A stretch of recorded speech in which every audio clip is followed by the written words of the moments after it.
Halo Elit Muda, balik lagi di Gradiosta. Gradiosta radionya. Halo Buddha, kembali lagi bersama kita di Opsi. Obrolan legislasi. Bener gak sih? Betul. Belum lagi, kita hari ini kedatangan dari DPM FEB. Sebelumnya mungkin kita perkenalan dulu ya.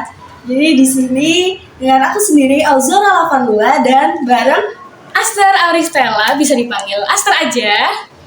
Oke, dan mungkin dari pihak DPM FEB bisa memperkenalkan diri terlebih dahulu ya. Halo teman-teman, perkenalkan nama aku Rizky Devi Kurniasi atau biasa dipanggil Kina.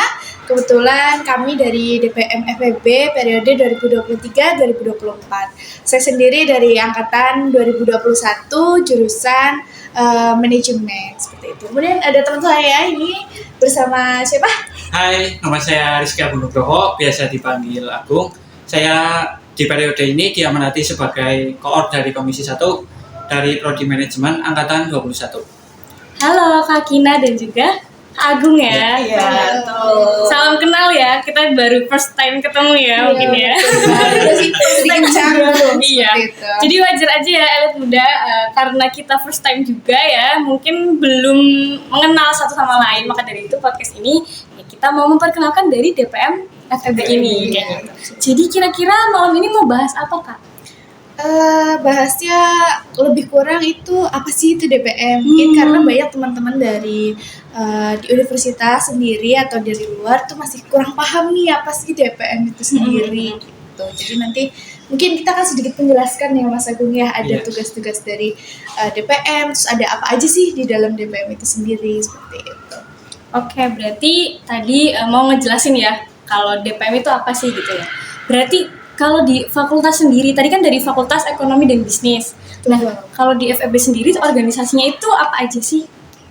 Kalau dari secara struktural kayak kita tuh di sini adalah miniatur negara di mana ada legislasi atau legislatif dan ada eksekutif di mana legislatif itu kami pegang sebagai atau kita sebut dengan Dewan Perwakilan Mahasiswa. Kalau di Indonesia sendiri itu kan namanya DPR ya. Kita ada namanya Dewan Perwakilan Mahasiswa. Terus kemudian Dewan Perwakilan Mahasiswa ini membawahi beberapa lembaga eksekutif.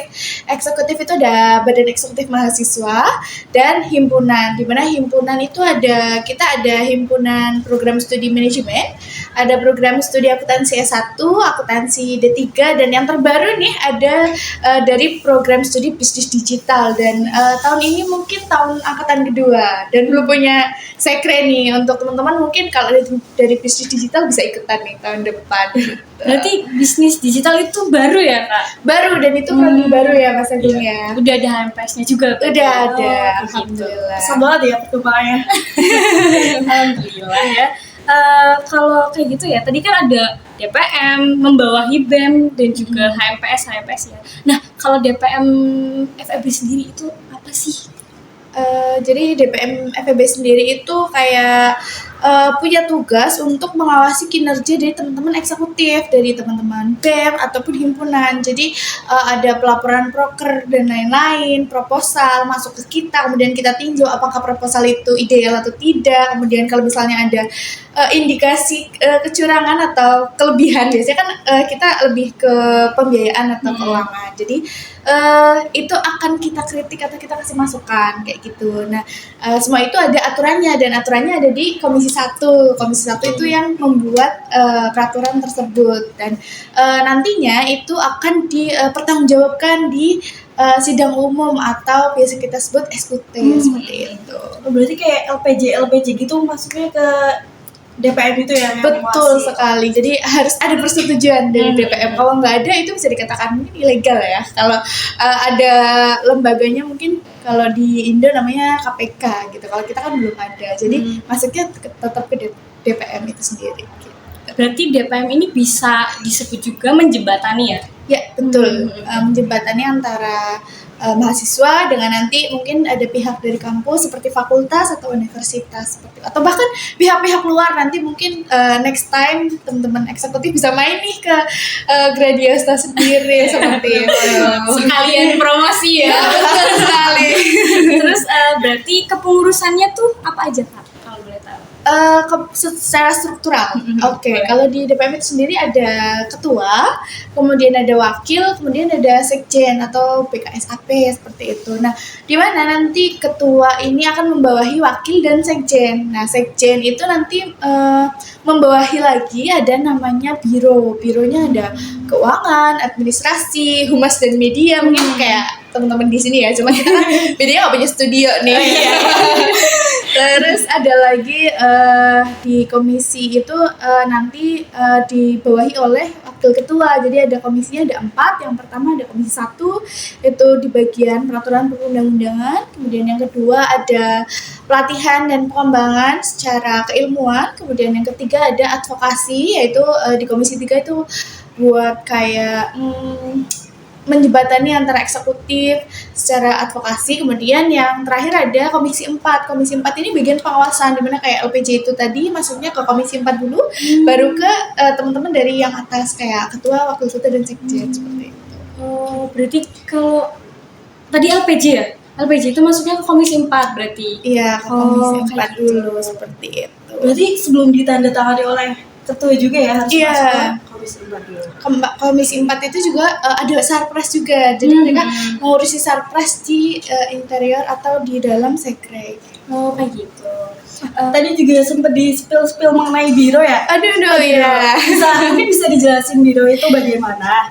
Oke, kalau di biro itu nanti tugasnya ada masing-masing ya, karena kita ada administrasi berarti mengurusi surat menyurat, terus proposal dan lain-lain yang masuk ke kita, kemudian nanti dirapihkan oleh teman-teman biro, kemudian biar memudahkan kita untuk nantinya disampaikan di LPJ atau untuk cari berkasnya seperti itu. Kemudian ada biro keuangan itu nanti tugasnya adalah ya seperti kita tahu ya, ada kas, ada nanti keuangan dari luar atau dari masuk, kayak anak-anak akuntansi seperti itu. Tapi lebih fokusnya ke lembaga. Terus kalau ke yang terakhir adalah kita punya biro H&M atau humas dan H&M. media. Kita bisa singkatnya itu dengan H&M karena biar mempermudah teman-teman untuk menghafal gitu. Kalau di H&M sendiri itu ada humas, tugasnya adalah ya sebagai penjembatan antara administratif atau lembaga ke pihak luar seperti kampus atau ke fakultas gitu untuk mengirimkan surat dan lain sebagainya atau menyampaikan informasi terkait dengan lembaga. Kemudian ada media, di mana media itu seperti kreatif industri ya kalau di real life. Jadi kalau di media itu nanti seperti bikin pamflet, terus ada birthday card, terus ada dokumentasi setiap kegiatan seperti itu. Lumayan beda ya namanya sama eksekutif. Lumayan karena kita kan beda antara legislatif dan eksekutif seperti itu. Tapi di DPM FEB ini jujur unik-unik loh namanya loh. Kayak tadi kalau aku sendiri tuh sekjen gitu kan kayak keren banget gitu loh. Kayak orang tuh dengernya sekjen apa tuh kayak gitu. Apalagi ada biro-biro kan. Tadi kayak ada biro keuangan, administrasi, sama H&M ini yang paling ya H&M apa? H&M kan brand gitu H&M kan ya, cuma kita biar mempersingkat dan mempermudah mengingat. Jadi karena biar kita lebih akrab dengan teman-teman mahasiswa. Jadi apa kamu masuk biro apa H&M kayak gitu. H&M nih. Terus tadi kan ada komisi ya, komisi 1, 2, 3, 4 ya. Kalau boleh tahu diperinci lagi gitu tugas-tugasnya seperti apa? Bisa gue ya. Mewakilkan dari Komisi 1. Jadi Komisi 1 itu bergerak pada bidang konstitusi dan legislasi yang bertujuan mempunyai tupoksi itu untuk memastikan ADART yang ada di fakultas sejalan sama ADART yang ada di universitas. Oh, berarti ADART-nya fakultas itu harus sejalan ya sama Iya dong, harus universitas. sejalan, nggak boleh melenceng karena itu. harus lurus. Temen-temen kayaknya tuh masih banyak, bahkan mahasiswa ya sekarang tuh kayak masih istilahnya tuh buta tentang ADART gitu. Kalau boleh tahu ADART itu apa sih? Baik untuk AD itu sendiri anggaran dasar dan ART itu anggaran rumah tangga. Mungkin Mbak Gina bisa menambahkan. Oke, jadi kalau secara singkatnya adalah peraturan yang ada di mana kita tuh dari fakultas itu mengadopsi dari universitas. Nah, nanti dari fakultas itu sendiri kan udah ngambil dari universitas. Tapi kalau misalnya ada yang tidak sesuai dengan kebutuhan kita, itu bisa diimprove gitu loh. Secara kalau di hukum biasanya itu namanya hukum turunan atau undang-undangnya itu diturunkan seperti itu sesuai dengan keadaan yang ada di wilayah tersebut kayak gitu. Jadi kita termasuknya itu kayak bagian dari universitas. Jadi kita ikut berkontribusi secara yang betul yang dikatakan Mas Agung tadi harus sejalan. Tapi kalau misalnya memang ada kebutuhan yang mendesak atau tidak sesuai dengan yang ada di situ, bisa disesuaikan dengan fakultasnya masing-masing, tapi tidak boleh keluar dari lingkup yang sudah ada seperti itu. Berarti lebih ke menyesuaikan kebutuhan aja ya. Betul, tapi tidak boleh keluar dari lininya. Gitu. Betul. Terus tadi kan udah dijelasin ya. Tadi kayaknya komisi 2 tidak. Iya. Boleh dijelaskan lagi? Oke, baik. Untuk komisi 2 sendiri itu sebagai komisi yang berperan di bidang pengembangan. Salah satu lingkupnya itu berarti di bidang pendidikan. Kalau komisi 2 ya berarti itu pendidikan gitu ya. Pendidikan. Nah itu komisi 2 itu ngapain aja sih kalau boleh tahu? Kalau komisi 2 itu kita lebih ke keilmuan atau pendidikan. Jadi untuk support teman-teman secara pengetahuan. Misalnya kayak kan ada peringatan hari apa aja tuh biasanya teman-teman kan biasanya dari lembaga bikin pamflet.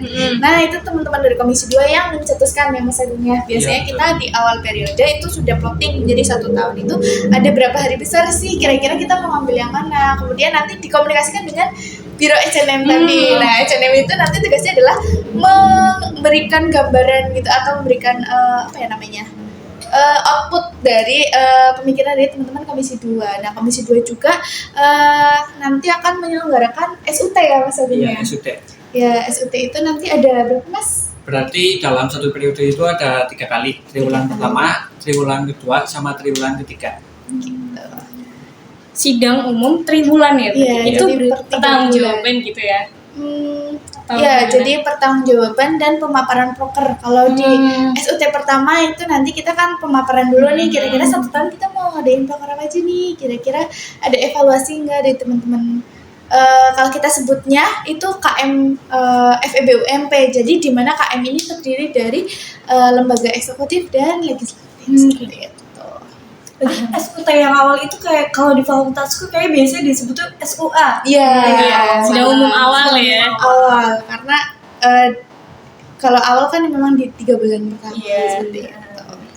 Oh ya tadi komisi 2 ya. Berarti kalau misal di BEM sendiri ya, di eksekutif sendiri biasanya itu kan membahas keilmuan.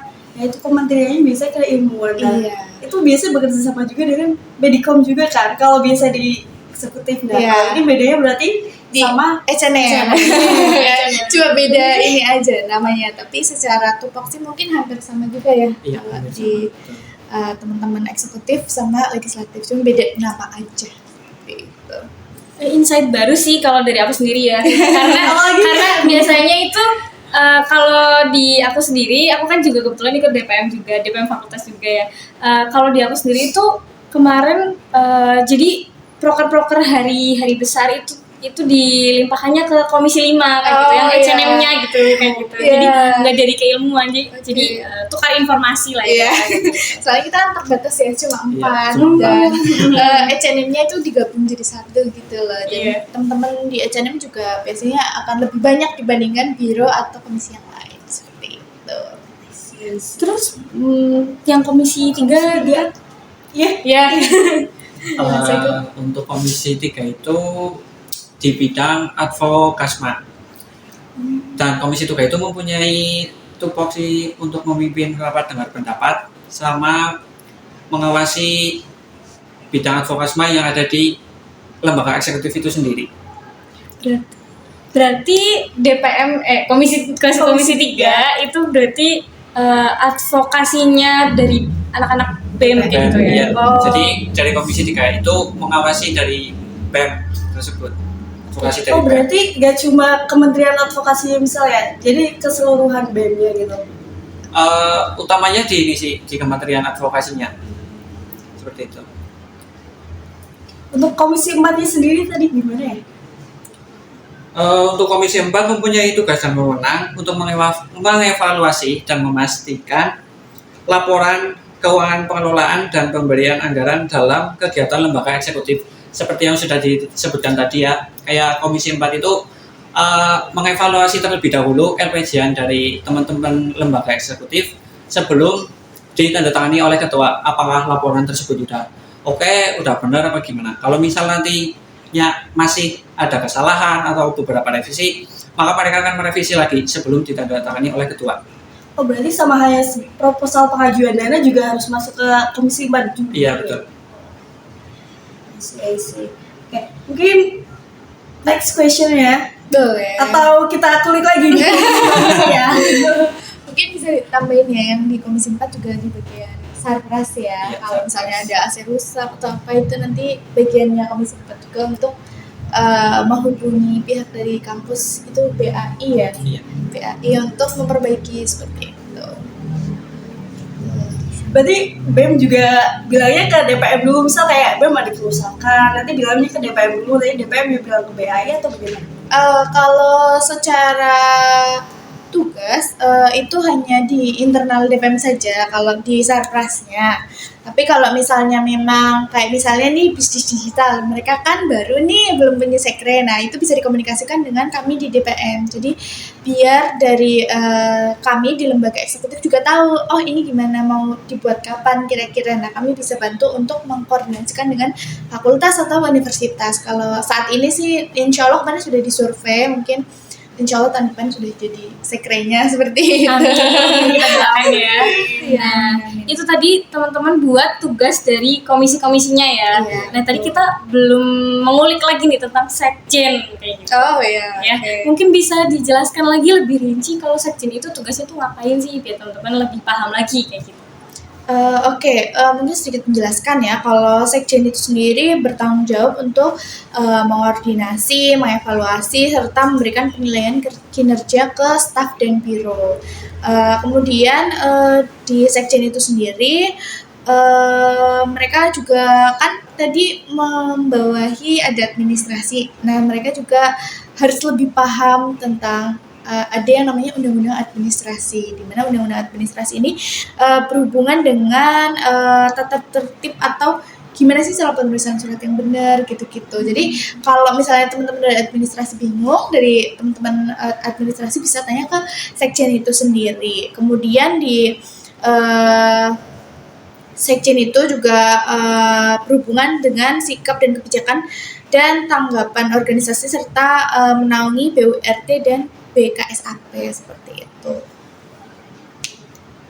Sebenarnya saya agak jauh berbeda dengan di BEM sendiri. Kalau misal sekjen itu jadi kayak masih mencerna nih sebenarnya gimana sih sekjen ini. Mungkin bisa dijelasin dengan bahasa yang lebih gampang gitu iya, ya. mudah saya pahami. Oke, jadi kalau di DPM itu kita kan terbagi banyak ya. Kalau mungkin di BEM itu kan adanya sekretaris langsung bendahara. Iya, Terus ada sekjen. Sekjennya ada atau enggak? Biasanya sekretaris kementerian kalau kita. Kalau di kita kan langsung ke bironya. Bironya itu juga terbatas, kita saat ini cuma 2 orang ya. Iya, doa. Di biro administrasi itu 2, biro keuangan 2. Nah, tugasnya sekjen adalah mengordinasi mereka biar kalau ada kebingungan, mungkin penulisan surat, proposal, terus nomor surat itu biasanya krusial ada nomor surat. Nah, itu kan ada tercantum di Undang-Undang Administrasi Universitas. Nah, tugasnya sekjen adalah mengkoordinasikan atau memberikan informasi itu kepada teman-teman di biro administrasi. Adapun kalau misalnya ketua dan wakil ketua itu berhalangan hadir, bisa diwakilkan oleh sekjen. Misalnya ada undangan nih, undangannya nggak cuma satu ke kedokteran, satu ke psikologi, satu ke hukum nih. Nah itu bisa dibagi-bagi antara ketua, wakil sama sekjen gitu. Jadi biar bisa datang semuanya. I see. Oh, berarti udah paham. Berarti sekjen itu di atasnya biro Di ya, atasnya biro, biro administrasi. betul. Oh iya. Kalau aku tuh tadi tuh nangkepnya sekjen itu kayak sekretarisnya gitu, kayak administrasinya gitu. Belum nangkep mohon maaf ya. Ya, jadi kalau sekjen itu nanti di atas, terus di bawahnya sekjen ada biro keuangan, biro administrasi dan SNM itu tadi gitu. Kayak gitu teman-teman. Jadi sekjen yang ada di DPM FEB itu bukan administrasi ya, Betul. beda. Gitu ya, beda. Karena administrasinya itu ada sendiri. Iya, ada sendiri. Gitu ya. Tapi ini unik banget sih, bener-bener DPM FEB itu unik sih. Bener-bener baik, bagus banget lah. Kayak aku tuh juga mengagumi banget kalian gitu. Sama-sama DWM ya. Oke, mungkin next question. Mungkin gini, aku mau bertanya nih mengenai kalau misalnya kan DPM sendiri itu salah satu yang penting nih di fakultas. Nah kalau misal nggak ada DPM sendiri, kira-kira bakal gimana itu fakultas? Menurut saya ya, DPM itu penting karena memiliki fungsi legislasi, pengawasan, penganggaran, dan advokasi, serta menyalurkan aspirasi dari mahasiswa cair, dan membentuk peraturan organisasi atau lembaga di lingkup mahasiswa. Seperti tadi yang sudah dijelaskan ya, kayak dari kita sendiri, dari DPM itu membuat peraturan yang nantinya itu harus ditaati oleh teman-teman dari lembaga eksekutif. Karena kalau misal lembaga nih berjalan tapi tanpa ada suatunya aturan kan pastinya nanti mereka jalannya itu tidak terarah dan malah bisa-bisa seenaknya sendiri seperti itu. Ini lebih kayak nuntun juga ya, lebih Iya, nuntun betul, juga betul. ya. Ya, jadi kalau di DPM FEB sendiri itu sebelum buat peraturan nanti kita ngadain namanya RDP ya. Ya. RDP itu nanti dari Komisi 3. Nah, kira-kira keluhan atau yang mau diubah dari periode sebelumnya kan ada tuh undang-undang atau ada ART yang sebelumnya. Kira-kira yang kurang apa yang sesuai dengan tahunnya kita sekarang tuh apa? Nah, itu akan dimasukkan atau diusulkan. Nah, kemudian nanti kita akan olah dengan Komisi 1 ya. Iya. Nanti habis itu baru kita terbitkan seperti itu. Di RDP itu Rapat Iya, dengan masih pendapat. Jadi pendapat mereka yang belum tercantum atau tertuangkan di dalam undang-undang bisa dimasukkan gitu selama itu masih dalam boundaries gitu loh. Ada sesuai dengan yang di atas. Karena kita kan masih punya universitas nih Iya. gitu. Jadi RDP itu bisa didatangi, bukan didatangi ya, apa ya? Iya, diadakan. di apa ya? Kita datang ke RDP itu apa sih namanya? Kok datang ke RDP ya? Enggak, kalau RDP itu bisa dikunjungi oleh siapa aja. Kalau di RDP itu ada yang namanya KM ya, Mas Iya. Agung ya. KM itu ya itu tadi ada lembaga eksekutif dan legislatif. Jadi teman-teman yang ada di KM Keluarga himpunan mahasiswa. ya, keluarga mahasiswa ada himpunan, ada BEM, ada DPM, mereka kumpul kira-kira ini kita mau bahas apa, terus kekurangan dari periode sebelumnya atau undang-undang sebelumnya itu apa. Nah, yang sesuai dengan kita sekarang tuh gimana, seperti itu. Berarti mahasiswa cair juga bisa datang ke RDP atau enggak? Kalau mahasiswa cair itu nanti kan biasanya sudah ditampung aspirasinya ya dari teman-teman Advokasma kan. Nah, gitu. nanti dari Advokasma juga nanti kan bisa disampaikan di RDP tersebut. Jadi tidak langsung ke kita kayak gitu. Jadi yang nyapain yang advokat tadi. Iya, karena kita tugasnya di dalam pengawasan, jadi yang aspirasinya langsung ke mahasiswa adalah teman-teman dari BEM gitu. Karena mereka sebagai badan eksekutif atau biasanya kita sebut pelaksana seperti itu. Nah, ini kan teman-teman dari DPM FEB kan dari tadi ketua ya sama komisi 1, ya kan? Terus apa ya? Kalau komisi 1 sendiri itu cara ngatasin kendalanya ya, itu kayak gimana sih? Kalau boleh tahu. Kalau ada, kan pasti ada kendala ya di setiap komisi. Nah, kalau di komisi 1 sendiri itu gimana? Bisa dicontohkan itu kendalanya seperti apa ya? Kalau komisi 1 kan tadi tentang mengenai apa tadi ya? Bentar, Tebak-tebak. Apa tadi? Apa ya? Ingatnya yang komisi 3. Komisi 1 itu kelembagaan bukan? Dan iya benar nggak? Perundang-undangan. Iya. Iya. Tepuk tangan dong. Gitu ya. Betul. Itu kira-kira gimana sih? Kalau perundang-undangan misalnya ada kendala di penyusunan ya berarti ya?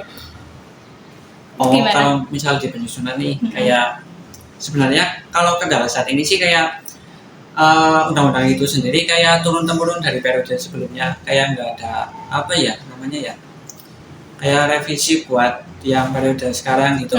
Nah, jadi dari Komisi 1 itu nantinya akan melakukan kupas tuntas undang-undang tersebut, termasuk di ADART. Nah, jadi dari teman-teman lembaga itu nanti menyampaikan apa saja yang mau dicantumin pada ADART tersebut di RDP itu tersebut yang tadi sudah dijelaskan. Nah, nantinya kita bakal melakukan kupas tuntas buat apa aja sih yang nantinya bakal dibutuhin pada periode selanjutnya, seperti itu. Kayak gitu. Terus tadi Komisi 1 itu juga kalau nggak salah ya ada sidang-sidang gitu ya. Itu. Iya. Apa aja tuh sidangnya tuh apa Masuknya aja tuh? Komisi Itu 2. maksudnya Komisi komisi 2. dua. Iya. Kayak gitu. Itu boleh dijelasin mungkin sidang-sidangnya itu apa aja dan membahasnya itu apa aja? Oke, kalau di kita ada namanya sidang umum triwulan ya. Kalau mungkin teman-teman ada yang namanya SUA atau SUT. Nah, kalau kita namanya sidang umum triwulan, di mana itu dilaksanakan selama per 3 bulan. Nah, kalau yang SUT pertama itu biasanya adalah LPJ dari teman-teman KPU, Bawaslu, Mamfeb atau Musyawarah Akbar Mahasiswa Fakultas. Kemudian ada kalau misalnya Fakultas terdekat biasanya kemarin. iya, ospek. Jadi sebetulnya ospek itu harus disampaikan di SUT 1. Jadi biar nanti di SUT 2 itu sudah LPJ atau pelaporan dari proker. Nah, kalau di SUT 1 juga ada pemaparan tentang proker. Jadi ada dari teman-teman legislatif seperti DPM, kemudian ada eksekutif dari BEM, ada juga dari teman-teman himpunan. Jadi mereka menyampaikan kira-kira kita akan membawakan proker apa seperti itu. Nah, nanti di SUT kedua itu adalah evaluasi dari proker-proker yang sudah terlaksana, karena kan udah 6 bulan nih. Biasanya ada proker yang sudah terlaksana, itu nanti akan disampaikan di situ. Progresnya seperti apa, capaiannya apa. Karena kan biasanya kalau kita itu tidak hanya nama programnya, tapi ada capaiannya, terus indikatornya itu apa, kira-kira budgetnya berapa gitu. Kalau misalnya budgetnya sampai besar, itu biasanya akan pengawasannya akan lebih ketat ya. seperti itu. Apalagi kalau menggunakan dana dari fakultas atau dari universitas atau dari BKA seperti itu. Kemudian yang ketiga adalah sidang umum triwulan 3, dan itu lanjutan dari SUT yang kedua seperti itu. Jadi kan pasti nggak langsung selesai tuh di triwulannya kedua. Nah, baru triwulan ketiga itu baru melaporkan yang selanjutnya. Nah, nanti kalau LPJ dari teman-teman lembaga itu biasanya sebelum DEMIS itu ada di Musyawarah Akbar Mahasiswa. Nah, namanya MAMF karena kita di fakultas seperti itu. Nah gitu ya, Elit Muda, buat yang belum tahu nih kayaknya itu sidang-sidang apa sih, kan biasanya mahasiswa cair banyak yang bertanya-tanya ya, sebenarnya sidang tuh apa sih kayak gitu kan. Karena kita kendalanya adalah teman-teman dari mahasiswa cair tuh pasti belum tahu apa sih, ngapain aja sih, padahal proker tersebut dilaksanakan adalah untuk teman-teman dari mahasiswa cair, untuk mahasiswa itu. Untuk kita sendiri gitu ya. Kayak gitu. Makanya kalau teman-teman yang masih bingung DPM tuh sebenarnya ngapain, coba datang deh ke sidang kayak gitu ya, ke persidangan tuh didatengin kayak gitu. Jadi biar aspirasinya teman-teman juga tersampaikan juga ke DPM, dan DPM menyalurkan juga ke BEM kayak gitu ya, dan BEM bisa melaksanakan prokernya kayak gitu, dan untuk kalian juga kayak gitu. Istilahnya bisa disebut dengan dari mahasiswa untuk Mahasiswa. Keren. Next question lagi ya. Ya boleh. Mungkin kan dari DPM juga kan pasti ada proker-prokernya ya. Dan mungkin nih, apakah collab dengan kita itu menjadi salah satu proker dari DPM FEB atau bagaimana? Mungkin saya Ya. sendiri. Jadi podcast ini merupakan proker dari Komisi 1. Dari kita sebenarnya mempertimbangkan, misal kita melakukan sekolah legislasi secara offline, kayak kita kan juga harus mempersiapkan tempat, belum lagi kayak kita untuk mengondisikan peserta dari mahasiswa cair itu sendiri, karena emang dari PR dari tahun-tahun yang lalu ya Mbak Gina ya, dari mahasiswa cair itu sendiri tuh kayak susah banget buat datang kayak gitu.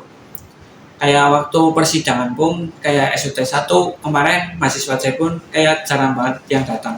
Yang datang cuman dari lembaga-lembaga. Maka dari itu dari Komisi 1 itu kayak saya dan teman-teman Komisi 1 berinisiatif kayak gimana sih caranya kayak biar kita tuh lebih kenalin DPM itu sendiri, terus fungsinya apa, tupoksinya apa aja, kerjanya ngapain, seperti itu. Jadi inovasi baru ya. Iya, Keren betul. sih, keren.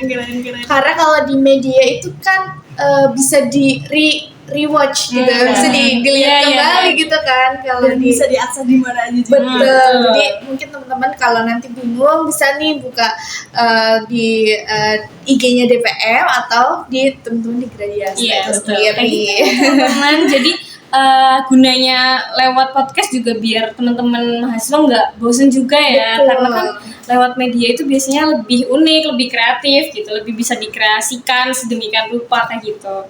Jadi cocok juga nih buat kaum introvert. Ya, Iya, betul. Jadi langsung aja nanti kalau misalnya podcast ini udah tampil, boleh banget langsung diakses ya. Oke. Mungkin tadi kan juga datang dari keresahan-keresahan juga kan. Mungkin dari DPM nih ada saran gak sih buat teman-teman yang dari mahasiswa CR yang mungkin bingung, masih membingungkan terkait DPM itu bagaimana itu bisa dikasih saran. Oke. Mungkin untuk teman-teman yang masih awam tentang kelembagaan yang ada di fakultas itu sendiri, terutama di FEB, perlu diketahui kalau DPM itu adalah lembaga tertinggi di fakultas, di mana kami mempunyai hak legislatif dan membawahi teman-teman dari badan eksekutif, baik dari BEM ataupun dari himpunan. Nah, dari yang sudah kita paparkan tadi ya, tugasnya kita kurang lebih adalah pengawasan, terus membuat peraturan seperti itu. Dan nantinya kalau teman-teman mungkin ada di lingkup kerja ya, itu kan ada yang namanya critical analytic, terus critical thinking juga. Nah, itu mungkin bisa jadi nilai plus teman-teman kalau misalnya sudah gabung dengan kita, kemudian nanti outputnya adalah kalian punya nilai plus nih buat masuk ke dunia kerja, seperti time management yang bagus, terus apalah namanya, Ini public speaking juga sih. public speaking, betul, dan mungkin critical thinking gitu. Iya, Karena kita kan betul. pemikir seperti itu. Oke, berarti tadi sudah terjawab ya? Iya. Sudah terjawab atau belum? Sudah dong. Oh, sudah. Oke, mungkin ini akan jadi pertanyaan terakhir. Tapi tidak untuk, gimana ya? Bukan untuk pertemuan yang terakhir ya. Jangan. Kayak gitu ya. Untuk pertanyaan terakhir nih, mau minta apa ya? Tips and trick. Ngomong apa sih? Iya. Tips and tricks ya dari teman-teman DPM FEB nih untuk ngebagi waktu. Kalian kan juga organisasi dan kuliah gitu ya. Cara ngebagi waktunya itu gimana sih? Baik ya, untuk cara membagi waktu mungkin bisa menggunakan skala prioritas. Kayak kita tuh di sini kan kewajibannya untuk kuliah. Kayak berarti kuliah tetap nomor 1, nggak boleh menomorsatukan dari organisasi itu sendiri. Kayak organisasi nomor 2. Kayak misalnya ada rapat tapi juga ada kelas. Kita harus mentingin rapat itu sendiri. Kuliah itu sendiri. Iya, kuliah. Ya, karena kewajiban kita kan di sini untuk kuliah. Kayak gitu, kayak organisasi untuk kegiatan tambahan lah daripada kita cuma jadi mahasiswa apa itu ya kupu-kupu. Iya, pula.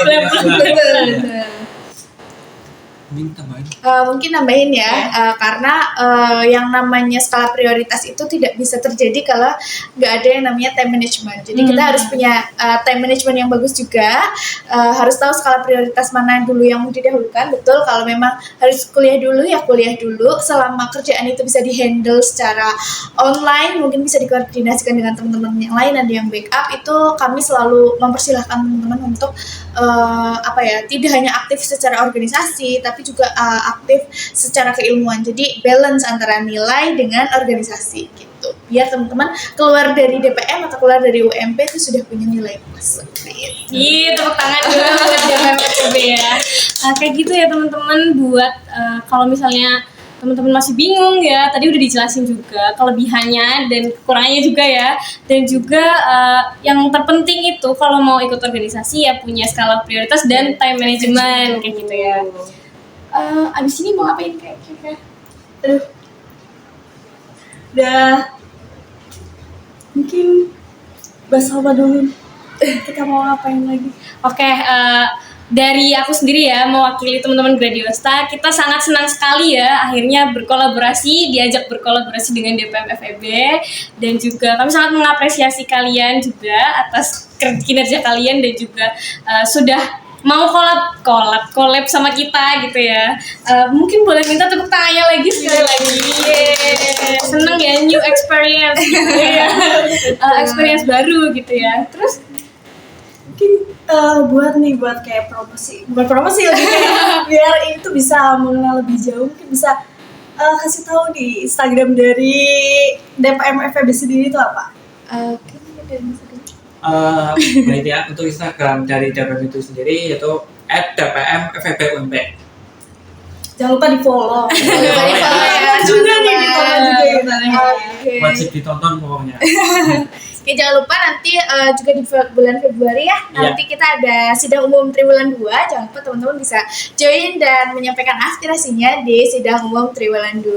Seperti itu. Jangan lupa datang. Jangan lupa datang. Jangan lupa datang pokoknya ya. Ditunggu nih sama Teman-teman dari Iya, DPM. betul sekali. Oke, aku sekarang mau mengucapkan sekali lagi ya terima kasih banyak untuk DPM FEB atas ilmu barunya, pengalaman barunya ya. Kita Betul. banyak banget dapat insight dari DPM FEB sendiri, dan juga ada wawasan baru ya tentunya, dan juga Membangun motivasi buat berorganisasi iya, lebih giat betul, lagi. betul. Kalau dari Ao dan juga Aster, mungkin cukup segian dulu ya.